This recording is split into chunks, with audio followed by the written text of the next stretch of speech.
Welcome to the Explainer. So, if you've ever felt that dreaded, sharp pinch in the back of your heel right in the middle of a run, yeah, you know exactly how incredibly frustrating it can be. Today, we're setting the stage for a deep dive into the fascinating science of tendon repair, specifically focusing on how to actively rebuild that Achilles tendon. Let me ask you this. As a runner, have you ever tweaked your Achilles and been told by, a well-meaning friend or even a doctor to just rest and ice it until the pain eventually fades? I bet you have. Well, we're about to bust a massive myth today, because as it turns out, that traditional advice of completely resting your Achilles, it might actually be making it weaker over time. Okay, let's dive right into this with Section 1, the Achilles pain problem. If you are sidelined by heel pain right now, just take a look at this number. Between 6 and 9% of all running injuries are exactly this type of Achilles pain. I mean, that's a huge chunk. It's an incredibly common issue across the whole running world. So if you're feeling frustrated right now, please know that you are definitely not alone in this. Clinically speaking, we refer to this specific injury as mid-portion Achilles tendinopathy, and what that looks like is a localized aching pain and stiffness occurring exactly 2 to 6 centimeters above your heel bone. I want you to think of your Achilles tendon like a really thick, elastic rubber band.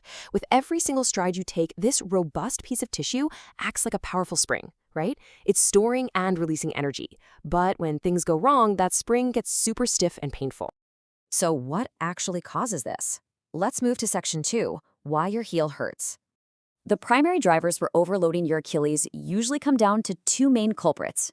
First up, tight or weak calf muscles. Specifically, we're talking about the gastrocnemius and the soleus.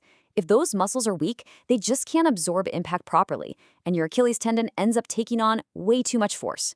Second, rapid increases in running volume. You know, the classic too much too soon syndrome. When you repetitively load that tendon by ramping up your mileage way too fast without enough recovery, you literally begin to cause micro damage right down at the cellular level.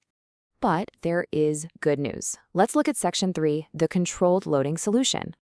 Now, what's really interesting here is how clearly the outdated method contrasts against what modern science is actually telling us. For a really long time, the standard playbook was simply to just stop moving. But passive rest and prolonged immobilization, they just lead to tendon atrophy and even more muscle weakness. The actual modern solution is controlled loading. By safely and deliberately stressing the tissue, we actively stimulate the tendon to heal and grow stronger. It's a total game changer.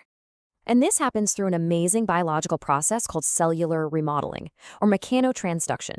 Basically, when you apply just the right amount of physical stress to your Achilles, it literally wakes up those tendon cells. It signals them to start growing brand new, healthy collagen fibers.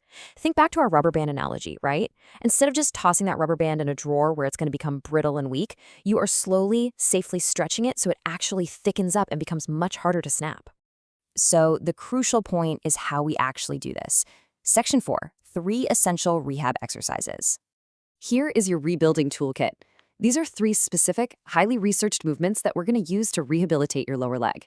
We've got isometric calf holds for natural, drug-free pain relief. Then, the famous Alfredson eccentric heel drop to physically rebuild that tendon tissue.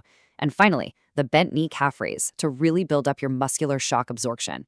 Let's start with exercise 1, isometric calf holds. Now, an isometric exercise simply means your muscle is contracting hard, but the joint itself isn't moving. You literally just hold a static tiptoe position. And what is so cool about this is that holding a static, heavy muscle contraction actually talks directly to your central nervous system to reduce pain sensitivity. It produces a natural analgesic effect, basically acting like a built-in painkiller to prep your leg for the harder work that's coming next. Which brings us to the main event. Exercise 2, the Alfredson eccentric heel drop. Here's how you do it. First, you stand on the edge of a step and raise up onto the toes of both feet. Second, you transfer all your body weight over to the injured leg.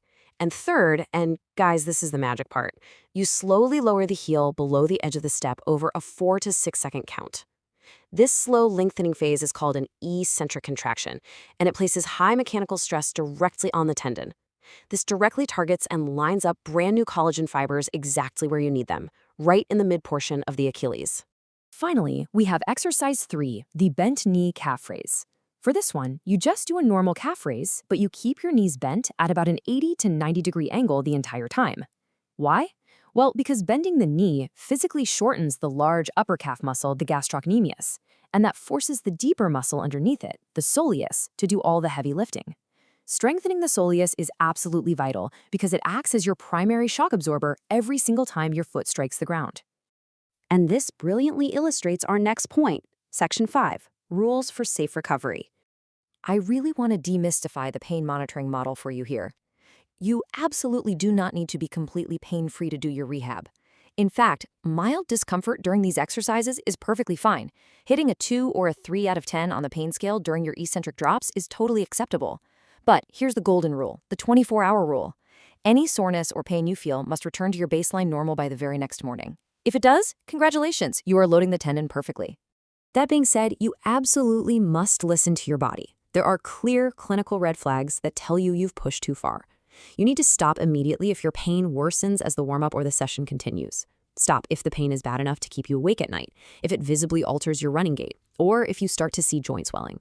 If you hit any of these markers, it means the tendon is overloaded. You just need to back off, rest for a couple of days, and regress to an easier variation of the exercise. So as we wrap up this explainer, I want to leave you with this final thought. Will you choose movement as your medicine, or are you going to let passive rest hold you back? You now understand the science and you have the actual physical toolkit to tackle this head-on. It is time to rethink your recovery.